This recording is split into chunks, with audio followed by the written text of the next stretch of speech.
नमस्कार। आज हम एक बहुत ही दुखद हादसे पर बात कर रहे हैं। एयर इंडिया फ्लाइट AI 17111 जो 12 जून 2025 को दुर्घटनाग्रस्त हुई। जी, हमारे पास कुछ शुरुआती रिपोर्ट्स हैं, जांच से जुड़ी जानकारी है और हम कोशिश करेंगे कि इनके आधार पर समझें कि हुआ क्या था असल में, मानवीय पहलू क्या है और जांच कहाँ तक पहुंची है। बिल्कुल। ये घटना वाकई झकझोरने वाली है।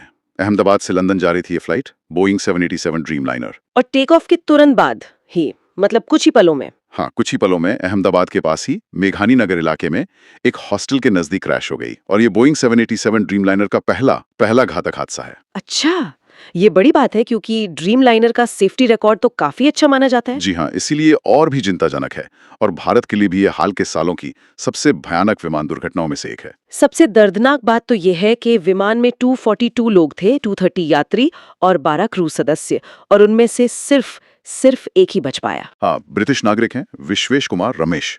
ये अपने आप में मतलब एक चमत्कार ही कह सकते हैं। लेकिन त्रासदी यही नहीं रुकी, जमीन पर भी जाने गई है ना। जी, जहां विमान गिरा वहां हॉस्टल था, पास में अस्पताल के कर्मचारी भी थे।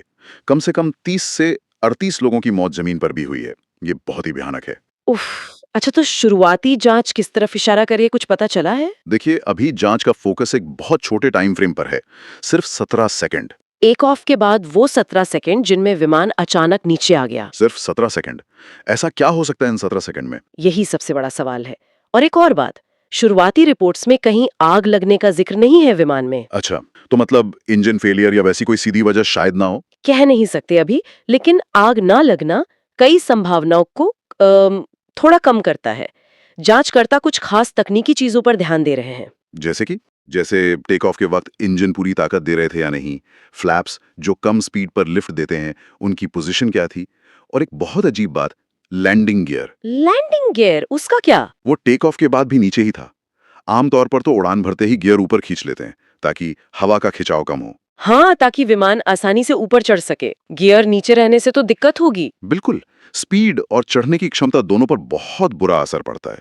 ये एक बड़ा पॉइंट है जांच में। तो इन सब सवालों के जवाब वो ब्लैक बॉक्स से मिलेंगे? उम्मीद तो यही है। फ्लाइट डेटा रिकॉर्डर और कॉकपिट वॉइस रिकॉर्डर दोनों मिल गए हैं, उनका विश्लेषण चल रहा है। ये तो काफी जटिल प्रक्रिया होगी। हाँ, बिल्कुल। भारत की DGCA तो है ही, साथ में यूके की AIIB, अमेरिका की NTSB और बोइंग कंपनी के एक्सपर्ट्स भी शामिल हैं। अच्छा, अंतर्राष्ट्रीय सहयोग भी है। जी, आजकल के विमान इतने कॉम्प्लेक्स होते हैं कि ये जरूरी हो जाता है। इसके अलावा आई विटनेसेस और जो भी वीडियो फुटेज मिला है उसे भी खंगाला जा रहा है। इस सारी तकनीकी जांच के बीच वो मानवीय पहलू, वो तस्वीरें आई थीं हॉस्टल से भागते हुए छात्रों की, दिल दहल जाता है। बिल्कुल। लेकिन उसी मुश्किल वक्त में राजू पटेल जैसे स्थानीय लोग भी थे, जिन्होंने मलबे से कीमती सामान, सोना, पासपोर्ट वगैरह निकालकर अधिकारियों को सौंपा। इंसानियत अभी जिंदा है, ये दिखाता है। हाँ, ये सुनकर थोड़ा सुकून मिलता है। और कैप्टन सुमित सभारवाल, उनके बारे में भी कुछ बातें आ रही हैं। जी, कैप्टन सबारवाल काफी अनुभवी थे। 8,200 घंटे की उड़ान का अनुभव था। कुछ रिपोर्ट्स हैं कि उन्होंने आखिरी पलों में मिडे कॉल दिया था। मेडे कॉल मतलब इमरजेंसी सिग्नल। हाँ, और ये भी कहा जा रहा है कि शायद उन्होंने जानबूझकर विमान को घनी आबादी से दूर ले जाने की कोशिश की हो। अगर ये सच है तो ये तो बहुत बड़ी बहादुरी है। बिल्कुल, अगर उन्होंने ऐसा किया तो ये उनकी असाधारण वीरता थी, भले ही वो अंत को टाल नहीं पाए। जाहिर है एयर इंडिया और टाटा समूह के लिए ये बहुत बड़ा झटका है। उनकी तरफ से क्या प्रतिक्रिया आई है? उन्होंने तुरंत एक्शन लिया है।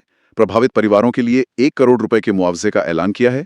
मुंबई में एक इमरजेंसी सेंटर बनाया है। और अपने बाकी ड्रीमलाइनर विमानों का क्या? हाँ, एहतियात के तौर पर अपने सारे बोइंग 787 विमानों की पूरी जांच के आदेश दिए हैं, ताकि अगर कोई सिस्टम में गड़बड़ हो तो पता चल सके। ये सही कदम है। जी, टाटा समूह के चेयरमैन N चंद्रशेखरन ने भी कर्मचारियों को संदेश भेजा है, सुरक्षा को सबसे ऊपर रखने की बात कही है। लेकिन शायद यूके में कुछ परिवार नाखुश भी थे सहायता को लेकर। हाँ, कुछ ऐसी खबरें आई हैं। ब्रिटेन में कुछ पीड़ित परिवारों ने जानकारी मिलने में देरी और डिप्लोमेटिक मदद की रफ्तार पर थोड़ी चिंता जताई है। ऐसी त्रासदियों के बाद ये समझना मुश्किल नहीं है। तो अब आगे क्या? सब नजरें जांच पर टिकी हैं। रिपोर्ट कब तक आएगी, कुछ अंदाजा है? DGCA से उम्मीद है कि वो करीब 3 महीने में अपनी शुरुआती मतलब प्रिलिमिनरी रिपोर्ट दे देगी। 3 महीने, ठीक है। ब्लैक बॉक्स का डेटा इसमें सबसे अहम होगा। वही बताएगा कि उन 17 सेकंड में कॉकपिट में क्या हुआ, विमान के सिस्टम कैसे काम कर रहे थे। तो कुल मिलाकर ये एक बहुत ही भीषण त्रासदी है।